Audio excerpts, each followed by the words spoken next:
A doença celíaca é uma patologia crônica autoimune que ocorre em indivíduos geneticamente suscetíveis, caracterizada pela atrofia das vilosidades do intestino delgado pela ingestão do glúten, contido no trigo, cevada, centeio e aveia.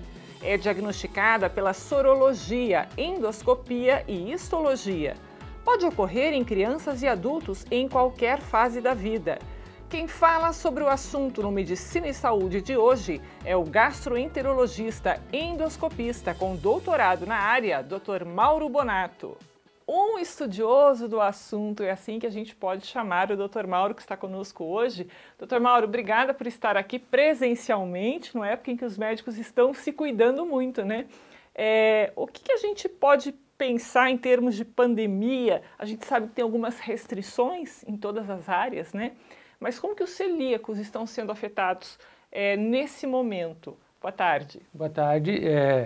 Obrigado, Soraya, pelo convite e por falar esse assunto, né? Que já tive algumas perguntas, já me perguntaram sobre se o celíaco tem uns cuidados maiores ou não, né?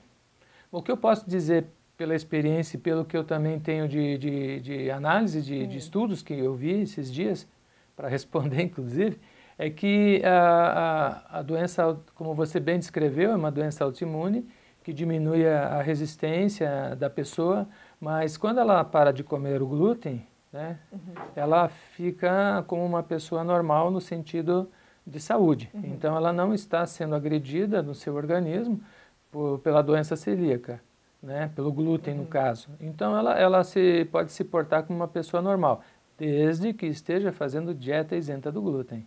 Então, nesse momento, ela deve ter todos os cuidados que nós, que não temos a doença, também temos que ter, né? Doutor Mauro, o senhor sempre se dedicou muito ao estudo da doença celíaca, participa de grupos de estudos, fez doutorado na área. O que você pode falar nesses anos todos de estudos e atualizações? O que mudou na percepção da doença? Como que a gente pode entender as desordens nessa área? Bom, primeiramente é que na questão assim do celíaco ter algum produto que o proteja do glúten, né, e que ele possa ingerir glúten, isso ainda está em pesquisas, várias pesquisas, e não foi definido.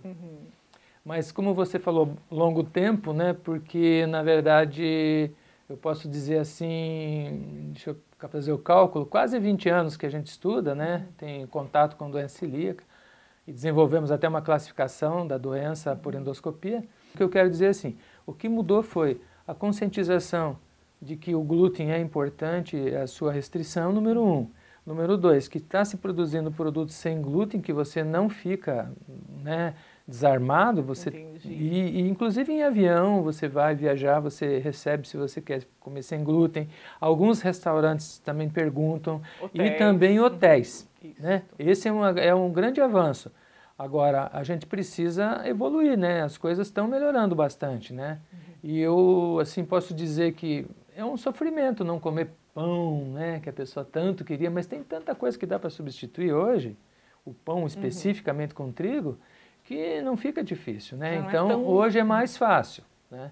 Eu só vou dizer uma coisa, o problema são os familiares dos celíacos. Eles não fazem exame porque eles não querem saber, eles têm medo de fazer. Então eu faço até um apelo, né, que eles façam isso. E a outra coisa, um outro ponto que melhorou bastante foi o diagnóstico.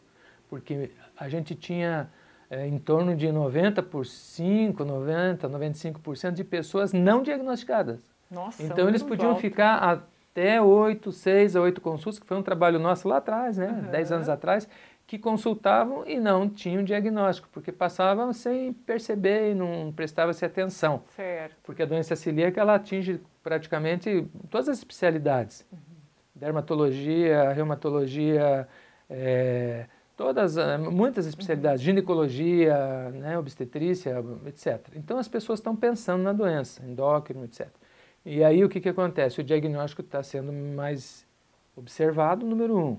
E os médicos também, com essa nossa divulgação de fazer o diagnóstico, jogar corante no segmento do intestino que é afetado pela doença celíaca, acaba melhorando o diagnóstico. Isso também é uma vitória, né? E com relação à diferença, essas desordens, o que é sensibilidade, o que é alergia ou intolerância, a gente acaba, nós leigos, acabamos confundindo. Tem diferença, doutor Mauro? É uma palavra bem interessante essa tua pergunta, desordens. É bem isso mesmo que é falado. Desordens são o que o glúten, como você já descreveu no início, causa no organismo. Então nós temos a doença celíaca que tem uma característica de ser autoimune. Então ela atinge o organismo, né? Tireoide, diabetes, né? Várias doenças, ok?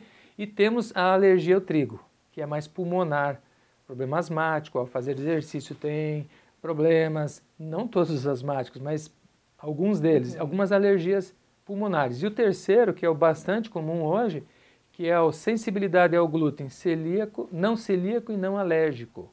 É aquele que, vamos dizer, a doença celíaca é 1% da população. E a sensibilidade ao trigo ou ao glúten em geral, ele é em torno de 15% até 30% da população. Por isso que ao ir numa academia, numa nutricionista, assim, ela diz, não come glúten. Esse também é uma coisa que a gente tem que tomar cuidado, porque antes de dizer para alguém não comer glúten, tem que ter certeza que ela não tem doença celíaca, que é só a sensibilidade, porque todas essas coisas estão ligadas à ingestão do glúten. Então você vai se sentir mal quando você ingere o glúten, daí que vai suspeitar da doença, ok? Mas tem 30% que não tem sintoma nenhum. Então agora a gente está divulgando, inclusive, espraiando para tudo, né? Já tenho publicações todas, mas que o médico preste mais atenção para diminuir esses 90% de não diagnosticados, para diminuir. Porque um exame de rotina de endoscopia, que hoje é simples de fazer, às vezes dá para detectar, às vezes não, muitas vezes a gente detecta que está ligado a isso no próprio exame que não estava se pensando na doença. Então esse é o ponto principal que a gente até pede para os médicos prestarem atenção sempre, né? Nessa questão. Boa observação, doutor Mauro. Para a gente finalizar, terceiro domingo de maio, em todo o mundo, né, vários países já aderem a esse tipo de data, terceiro domingo de maio se lembra o Dia Internacional do Celíaco, é uma forma de chamar a atenção para essa doença. No Brasil não é diferente. Por que é importante a gente destacar essa data? Esse ano, 17 de maio, a gente vai lembrar o Dia do Celíaco. Por que é importante lembrar essa data? Nós sempre realizávamos uma passeada, uma caminhada, vamos chamar assim, não é passeada. Agora uma já caminhada. Não dá, né? Agora Nos não dias dá. de hoje Não dá. A nossa associação chamava outras pessoas, a gente ia até com recados assim, para que as pessoas observassem mais o celíaco, prestassem atenção. Então esse dia é importante para que as leis governamentais ajudem a empresas, a órgãos, né, da coletividade que tenham alguns lugares sem glúten, que tenham algumas leis para os celíacos, né, até como eu falei, avião, restaurante, etc., que tenham obrigatoriedade até de ter sem glúten, que hoje está muito fácil de fazer isso. Então, é um alerta assim à população de prestar atenção na doença, número 1.